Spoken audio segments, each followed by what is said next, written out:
everyone, still not a character review, as you know it is the week of Valentine's Day, and if you haven't seen my craziest things characters have done in the name of love video, top 5 to be exact, then go check that out. You'll find out some of the craziest things book characters have done, mainly because they live in a magical universe and these things can happen. But there is another side to love, and that is a sweet side that we all know and love. So in that video I quoted the House of Hades again because it does have very interesting quotes, and here's another one. This is where Jason's thinking.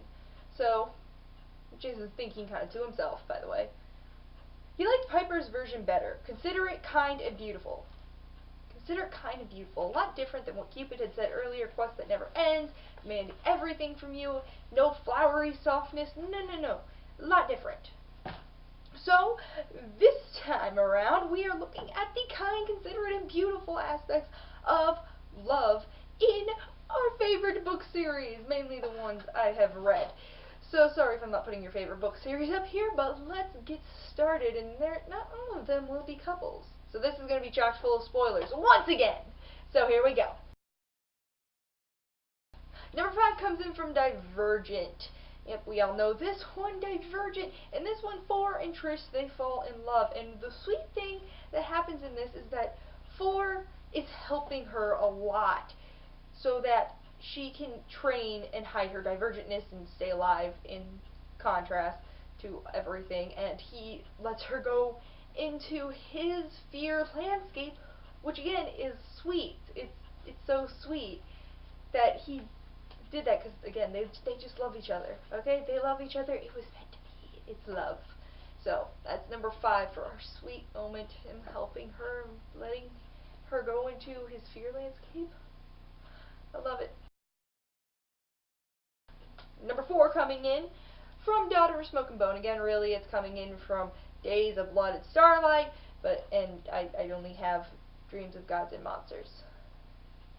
It's confusing, but like I said, not all of these are going to be couples.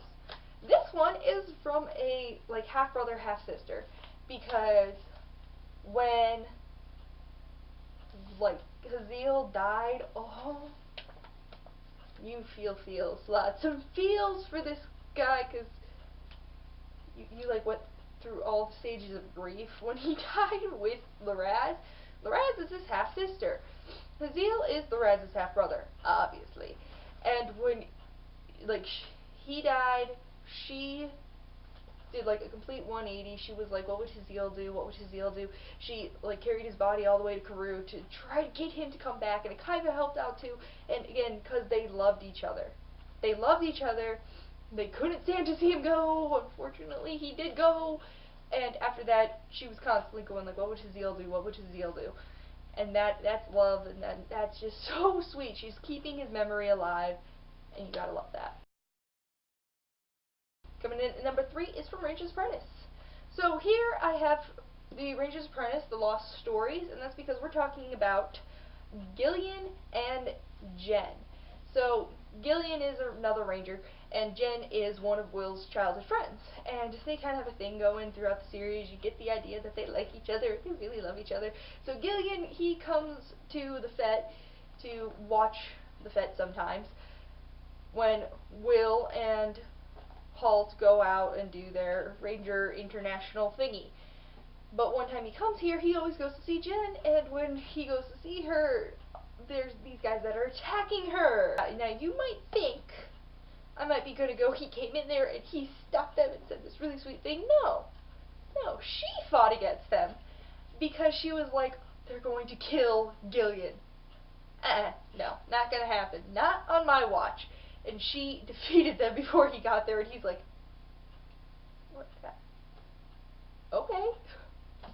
What happened? Again, love. She was scared the entire time, but she was like, no way is he gonna die. And she did everything she could to make sure that he was not going to, and he did it. So yes, victory. Coming in at number 2 is from, well, the Battle of Labra. There you go. I lost the cover to it. I'm sorry. But the Battle of Labra. And what is this one for? Well, this one is this one is actually for Nico and Bianca's brotherly, sisterly love. Once again, I said that this was not going to have just couple love. Sometimes it's love amongst family, and he loved her so much he nearly killed Percy because he was so mad that she died. But that's in another book. We're talking about this one. But he was fighting this entire book to bring her back from the dead. Yeah, again, people in magical universes have all the fun, but he was fighting that. That was his one goal, to bring her back from the dead, to just talk to her again. And that's love. That is, if that's not love, especially brotherly, sisterly love, I don't know what is.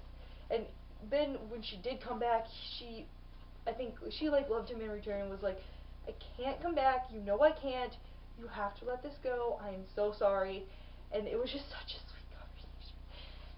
But him just trying the whole book to bring her back, you can't deny how sweet and beautiful that is. Number 1 is coming in from the Blood of Olympus, our newest addition to the Heroes of Olympus. But this one is for Percy and Annabeth. Again, Percabeth tops everything. They have their sweet moments and their insane moments. So they're on this list again because of the part at the end. Now you might be going, this has something to do with mythology. Actually, it doesn't. See, their parents are rivals. Their parents don't like each other. No likey. But when they get to the spot where the rivalry first started, just the simplest things, anyone could have done this. But Percy just looked at Annabeth and went, this is where it started, this is where it's going to end, and then they kissed, and no one can deny how amazing that is.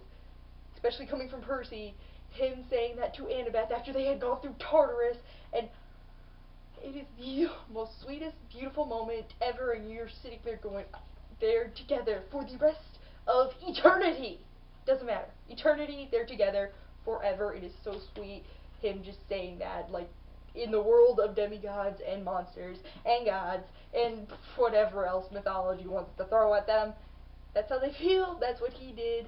He's like, I don't care about this centuries old, like, rivalry, this eons old rivalry. No. It ends here.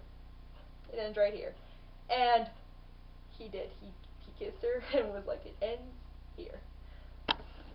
So those are my top 5 sweetest moments. Like I said, sometimes love is not just between a couple. Sometimes it's between siblings. So beautiful. So beautiful. I love it. Love it, love it, love it, love it, love it. I know that's a pun. So those are my top 5 sweetest, like, couple moments ever. And if you want to, you can go check out my top 5 craziest things characters have ever done in the name of love. This is, because that's a really long title, I know, but there are things that they do that are just insane, but it's for love. Like here, they do some really sweet things, but again, for love. And then those are the crazy ones that affect everyone. These are just kind of like between the two of them.